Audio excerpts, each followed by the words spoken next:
पहली इकाई का अगला टॉपिक है पूर्वाधिकारी अंशों का निर्गमन एवं शोधन। Issue and redemption of preference shares. Preference shares पूर्वाधिकारी अंश की परिभाषा मैंने पहले बतलाई थी। जब भी कंपनी को लाभ होगा तो पहले इस प्रकार के अंशधारियों को लाभांश का भुगतान किया जाता है और शेष बचने पर समता अंशधारियों को भुगतान होता है। उसी प्रकार कंपनी के समापन की दशा में सर्वप्रथम पूर्वाधिकारी अंशधारियों की पूंजी लौटाई जाती है। उसके बाद राशि शेष होने पर समता अंशधारियों को पूंजी लौटाई जाएगी। जहाँ तक पूर्वाधिकारी अंशधारियों के निर्गमन का प्रश्न है, कंपनी अधिनियम 2013 की धारा 55 के अनुसार अब कंपनी केवल शोध्य पूर्वाधिकारी अंशों का ही निर्गमन कर सकती है। Company issue only redeemable preference share capital.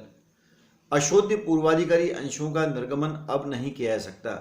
Non redeemable preference share has not been issued now. इसका अर्थ ये है कि पहले क्या होता था, अशोध्य पूर्वाधिकारी अंश का मतलब होता है उनका भुगतान केवल कंपनी के समापन के समय होगा, जबकि शोध्य पूर्वाधिकारी अंशों को एक निश्चित अवधि के पश्चात पेमेंट करना जरूरी होता है। अब कोई भी कंपनी अंशों द्वारा सीमित कंपनी 20 वर्षों से अधिक अवधि के शोध्य पूर्वाधिकारी अंशों का निर्गमन नहीं कर सकती है। तो ये कुछ नियम हैं। इसके लिए पार्षद अंतर नियम में व्यवस्था करनी होती है और विशेष प्रस्ताव कंपनी को पारित करना होता है। ये कुछ इसके अंतर्गत नियम हैं। पूर्वाधिकारी अंशों का शोधन जो है, जहाँ तक संबंध है रिडेम्पशन ऑफ प्रेफरेंस शेयर्स, तो शोधन किस चीज़ से किया जाए? तो पूर्वाधिकारी अंशों का शोधन या तो लाभों में से किया जा सकता है या इस उद्देश्य के लिए जो नवीन अंशों का निर्गमन किया जाता है उसमें से इसका भुगतान किया जाता है। दूसरा महत्वपूर्ण नियम है, केवल पूर्णदत्त पूर्वाधिकारी अंशों का ही शोधन किया जा सकता है। अंशतः दत्त पूर्वाधिकारी अंशों का शोधन नहीं किया जा सकता। जैसे किसी अंश की कीमत 100 रुपये है और हमको 80 रुपये प्राप्त हो चुका है तो वो आंशिक दत्त पूर्वाधिकारी अंश कहलाएगा। जब तक 20 रुपये की फाइनल कॉल हम नहीं कर देते तब तक ऐसे अंशों का निर्गमन नहीं किया जा सकता है। जब भी नंबर 3 है, जब भी कंपनी के अंशों का पूर्वाधिकारी अंशों का शोधन लाभ में से किया जाता है तो इतनी राशि पूंजी शोधन संचय खाते में स्थानांतरित करनी आवश्यक होती है। इसके लिए एक नया खाता खोलना पड़ता है, पूंजी शोधन संचय खाता। आगे एंट्रीज में आपको बताऊंगा। नए पूर्वाधिकारी अंशों द्वारा भी इनका उपयोग इसके अंतर्गत किया जा सकता है। जहां तक शोधन के संबंध में कुछ नियम हैं, लाभों अर्थात विभाजन योग्य लाभों में से शोधन। तो कौन कौन से लाभ पूर्वाधिकारी अंशों के शोधन के लिए उपलब्ध होते हैं?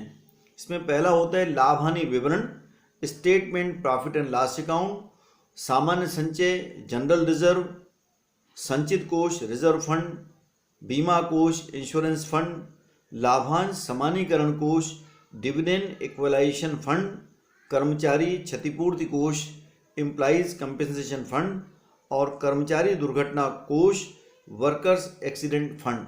ये लाभों में से बनते हैं। इन्हीं में से पूर्वाधिकारी अंशों का शोधन किया जा सकता है। लेकिन कुछ ऐसे कोष हैं जिनमें से जो कि पूर्वाधिकारी शोधन के लिए उपलब्ध नहीं होते। उनके नाम हैं प्रतिभूति प्रीमियम संचय खाता, सिक्योरिटी प्रीमियम रिजर्व अकाउंट, अंश हरण खाता, शेयर फॉरफिटेड अकाउंट, कंपनी के समामेलन के पूर्व का लाभ, पूंजी संचय खाता, कैपिटल रिजर्व, विकास छूट संचय, डेवलपमेंट रिबेट रिजर्व और इन्वेस्टमेंट रिजर्व अलाउंस रिजर्व जो है, इनमें से इनका भुगतान नहीं हो सकता। पूर्वाधिकारी अंशों के शोधन की जहाँ तक विधियों का संबंध है, 4 प्रकार की विधियाँ होती हैं। पहला होता है विभाज्य लाभों में से पूर्वाधिकारी अंशों का शोधन, redemption of preference shares out of divisible profit. दूसरा होता है नए अंशों के निर्गमन के द्वारा, redemption of debentures bye issue of new shares. और तीसरा होता है अंशतः लाभों में से और अंशतः नए निर्गमन के द्वारा जो है। और चौथा होता है परिवर्तन द्वारा शोधन, redemption of debentures by conversion. इसके संबंध में जो जनरल एंट्रीज हमको करने की आवश्यकता होती है, नए अंशों का निर्गमन करने पर बैंक खाता विकलन अंश पूंजी खाते से प्रतिभूति प्रीमियम संचय खाते से यदि अंशों का निर्गमन प्रीमियम पर किया जाता है तो प्रतिभूति प्रीमियम संचय खाते को हम क्रेडिट कर देंगे।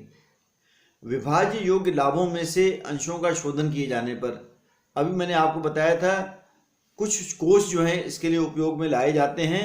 जैसे मान लीजिए मुझे 10 लाख रुपए के पूर्वाधिकार अंशों का शोधन करना है, तो मैंने किन किन खातों को डेबिट कर सकते हैं? Statement of profit and loss account, लाभ हानि विवरण का खाता डेबिट, लाभांश समानीकरण कोष खाता विकलन, सामान्य संचय या संचय कोष खाता विकलन, अन्य कोई संचय जिसमें से 10 लाख रुपए को हमको कवर करना है, हम डेबिट कर देंगे सभी को, और पूंजी शोधन संचय खाते को हम क्रेडिट कर देंगे।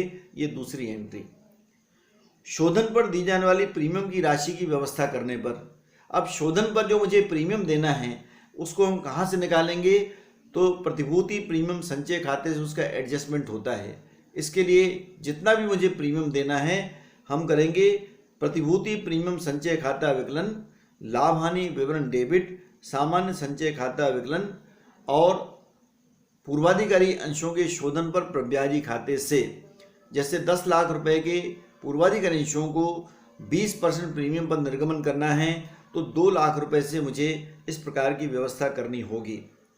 उसके बाद शोध्य पूर्वाधिकारी अंश पूंजी की राशि अंशधारियों के खाते में हस्तांतरित करने पर हम एंट्री करेंगे शोध्य पूर्वाधिकारी अंश पूंजी खाता विकलन,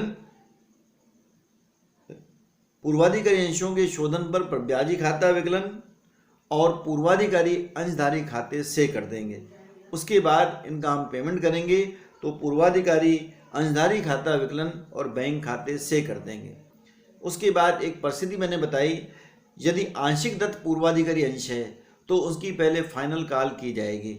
उसके लिए एंट्री करेंगे शोध्य पूर्वाधिकारी अंश अंतिम याचना खाता विकलन, पूर्वाधिकारी अंश पूंजी खाते से, और दूसरी एंट्री करेंगे जब पैसा मिलेगा तो बैंक खाता विकलन शोध्य पूर्वाधिकारी अंश पूंजी अंश अंतिम याचना खाते से।